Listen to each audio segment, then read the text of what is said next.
जय हिंद। आज हम देखने वाले हैं ब्रह्मपुत्र नदी तंत्र के बारे में। हमारा जो ये अपवाह तंत्र है, यानी जो हमारा गंगा नदी तंत्र करा दिया है, गंगा नदी तंत्र का 2 वीडियो हो चुका है। अब हम देखने वाले हैं ब्रह्मपुत्र नदी तंत्र के बारे में।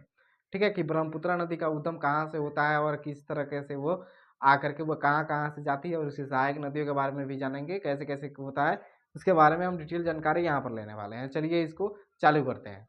तो यहाँ पर अगर देखिएगा तो यहाँ पर ग्लेशियर आपका जो मानसरोवर झील के पास एक आपका चोंगा युंग ग्लेशियर है। ठीक है, कौन है जिसका नाम है चोमा युंग डुंग ग्लेशियर है। ठीक है, यहाँ से आपका ब्रह्मपुत्र नदी चलती है।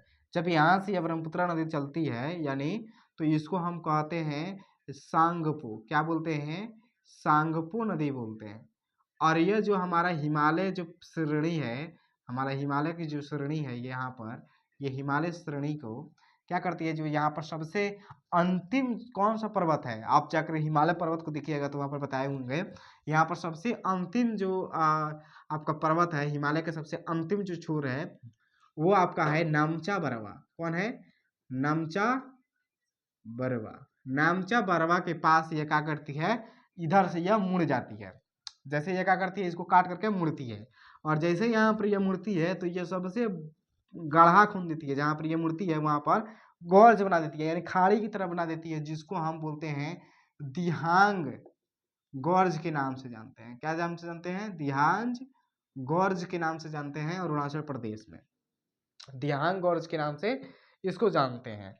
और ये जो हमारा होती है, जिसको हम दिहांग गौर्ज के नाम से इसको जानते हैं, और ये 3 देशों से होकर के गुजरती है। सबसे पहले तो यहाँ पर चीन से तो यह निकलती है, तिब्बत के पठार से निकलती है, उसके बाद आती है यहाँ पर भारत में आती है, उसके बाद जैसे ये एंटर करती है असम की ओर से, तो वहाँ पर चल जाती है आपका बांग्लादेश में चल जाती है।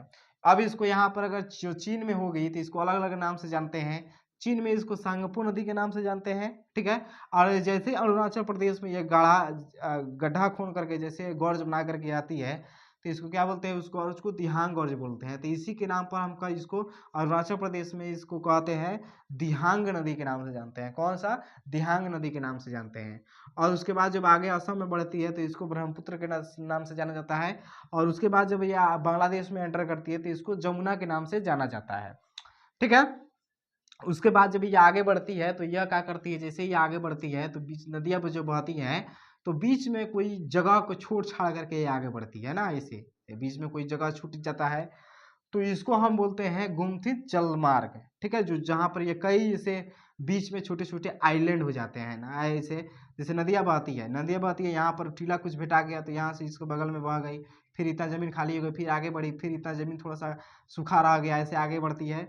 तो यह जब आगे बढ़ती है तो इसमें से एक मांजुली जो टीला है, यानी मांजुली जो द्वीप है, यह विश्व का सबसे बड़ा द्वीप है। कौन सा? नदी के द्वारा बनाया गया है, विश्व का सबसे बड़ा द्वीप है, जिसको हम वर्ल्ड रिकॉर्ड में इसको वर्ल्ड रिकॉर्ड में इसको रिकॉर्ड करके रखा गया है। चलिए इसके बारे में थोड़ा सा और जानकारी ले रहे हैं। जो ब्रह्मपुत्र नदी हिमालय के उत्तर में तिब्बत के पठार पर स्थित मानसरोवर झील के पास चोमा युंग डुंग ग्लेशियर से निकलती है, और ये हिमालय की पूर्वी चोटी नामचा बरवा को के समीप क्या करती है, दक्षिण की तरफ मुड़ती है। जैसे मुड़ती है अरुणाचल प्रदेश में प्रवेश करती है, और ये जैसे ही मुड़ती है यह हिमालय को काट कर एक महाखंड यानी गौर्ज का निर्माण कर लेती है, जिसको हम क्या कहते हैं, जिसको हम दिहांग गौर्ज के नाम से जानते हैं। और यह 3 देशों से होकर के गुजरती है, चीन, भारत और बांग्लादेश से होकर के गुजरती है। ब्रह्मपुत्र नदी 4 अलग अलग नामों से नाम है इसका। चीन में अगर इसको अगर देखें सांगपो है, अरुणाचल प्रदेश में अगर देखें तो इसका नाम है दिहांग है, और उसका असम में अगर हम देखें तो इसका ब्रह्मपुत्र नदी है, और बांग्लादेश में अगर इसको देखें तो जमुना नदी के नाम से जाना जाता है। और असम में ये क्या करती है, ब्रह्मपुत्र नदी गुम्फित जलमार्ग बनाती है। इस गुम्फित जलमार्ग में ब्रह्मपुत्र नदी के कई नदी द्वीप पाए जाते हैं। इन नदी द्वीप को मांजुली जो द्वीप है, नदी द्वीप, यह विश्व का सबसे बड़ा द्वीप हो गया है, नदी वाला नदी द्वीप। इसको वर्ल्ड ऑफ रिकॉर्ड में इसको क्या किया गया है, रखा गया है। यह सबसे बड़ा नदी यहाँ पर हो गई है। तो यहाँ पर थोड़ा सा हमने जानकारी लिया, फिर यहाँ पर नदी जो होती है वो आगे की ओर बढ़ती है, और आगे क्या कहानी होती है फिर हम इसको फिर देखने वाले हैं। जल्दी से इसको नोट कर लीजिए। देखिए जब ये क्या करती है, यहाँ से यह आगे की ओर बढ़ती है, जैसे ये आगे की ओर बढ़ती है तो यहाँ पर धनश्री होती है, एक जगह है धनश्री, ठीक है, धनश्री है, ठीक है। तो वहां पर ये क्या करती है, अचानक से मुड़ करके यहाँ पर बांग्लादेश में ये क्या करती है, प्रवाहित हो जाती है, बांग्लादेश में मुड़ जाती है।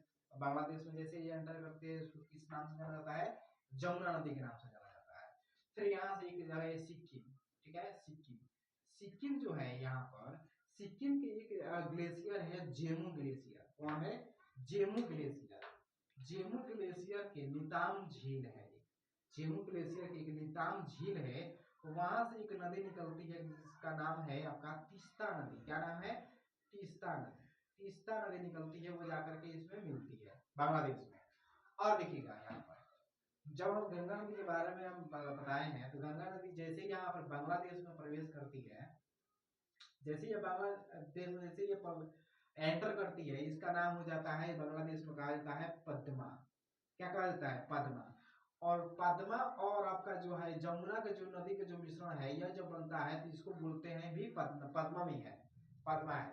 और इधर से आपका एक नदी आती है मणिपुर से, मणिपुर से आपका एक नदी आती है बराक नदी, ठीक है, बराक नदी आती है, कौन आती है, बराक नदी। ये जो बराक नदी है ये आकर के इसमें पद्मा में अपना जल गिराती है। जैसे ये पद्मा में जल गिराती है जिसको हम बोलते हैं मेघना। अब जैसे ये यहाँ पर गिराई, अब जैसे यहाँ पर ये गिराएगी अपना जब बाराक नदी और आपका पद्मा नदी, जैसे ये इसका संयुक्त धारा होता है, इसको हम बोलते हैं आपका मेघना के नाम से जानते हैं, क्या इसके नाम से, मेघना नदी के नाम से जाना जाता है।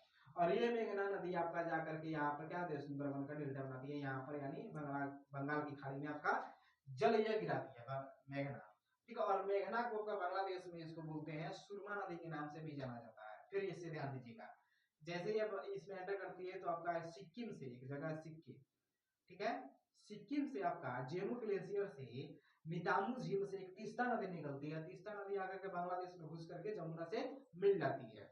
उसके बाद जैसे यहाँ पर गंगा नदी जो हमारे यहाँ पर जब आ रही है गंगा नदी, ये गंगा नदी तो हम कहते हैं यहाँ पर है, जैसे ये बांग्लादेश में घुसती है इसको कहा दिया जाता है पद्मा नदी। और पद्मा नदी और ब्रह्मपुत्र यानी ब्रह्मपुत्र जैसे बंगाल में एंटर की उसका नाम क्या हो गया, जमुना नदी। और जमुना नदी और पद्मा नदी की जो संयुक्त धारा है उसको भी हम बोलते हैं पद्मा नदी, ठीक है, यहाँ पर पद्मा नदी बोलेंगे।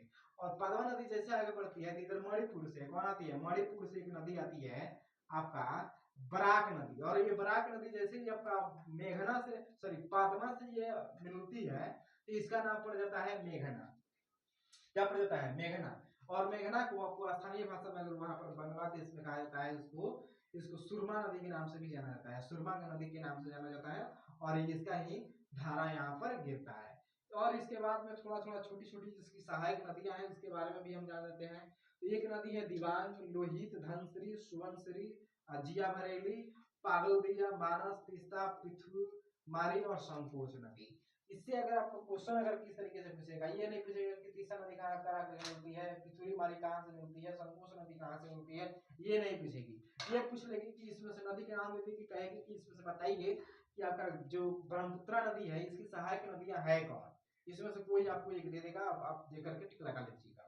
अब यहाँ पर कुछ है कि आपका सुबनश्री है, यह सुबनश्री सबसे ब्रह्मपुत्र की सबसे लंबी बड़ी सहायक नदी है, क्या है, सबसे बड़ी सहायक नदी है। इसको हम सोने का नदी भी कहते हैं, क्या कहते हैं, इसको सोने का नदी भी कहते हैं सुबनश्री को, यहाँ पर सोना भी मिलता है। और असम में यह ब्रह्मपुत्र नदी से क्या करती है, मिल जाती है। और जिया भरेली को असम में हम जिया भरेली ही बोलते हैं, लेकिन अरुणाचल प्रदेश में इसको कामेघ का नाम से जानते हैं, किसके नाम से, कामेघ के नाम से जानते हैं। मानस को अगर हम देखें तो यह भूटान से निकलता है और असम में ब्रह्मपुत्र नदी से क्या करता है, मिल जाता है। तो कुछ ऐसी नदियां हैं जैसे जिया भरेली है, सुबनसिरी है और मानस है। यानी सुबनसिरी क्या हो गई, जो आपका ब्रह्मपुत्र नदी है इसकी सबसे बड़ी सहायक नदी हो गई, और इसको हम सोने का नदी भी कहते हैं। तो ये हमारा इंपोर्टेंट नदी हो जाती है। और ये आपसे यहाँ से क्वेश्चन अधिक मात्रा में यहाँ पर वीवीआई लगा लीजिएगा कि ये वीवीआई, ठीक है, वीवीआई भागे भरोसे आई, ठीक है। तो यहाँ पर लेकिन ये इंपॉर्टेंट है, इसका आप यहाँ पर लगा लीजिए कि यहाँ पर ये अच्छा से क्वेश्चन यहाँ पर पूछा जाता है आपका, ठीक है। तो इस तरीके से आपका हमारा ब्रह्मपुत्र नदी तंत्र है ये यहाँ पर समाप्त हो गया है। फिर अगले वीडियो में हम देखेंगे सिंधु नदी तंत्र के बारे में जानने की कोशिश करेंगे। इस तरीके से आपका गंगा नदी के तंत्र के बारे में नहीं देखेंगे तो जाकर के देख लीजिएगा। उसके पहले हम जो इंडियन ज्योग्राफी है इसके हमारे यहाँ पर फाउंडेशन बैच है ये, और इसमें हम शुरू से लेकर के आखिरी तक यानी पूरा का पूरा हम इंडियन ज्योग्राफी को यहाँ पर हम देखेंगे। फिर मिलते हैं नेक्स्ट वीडियो।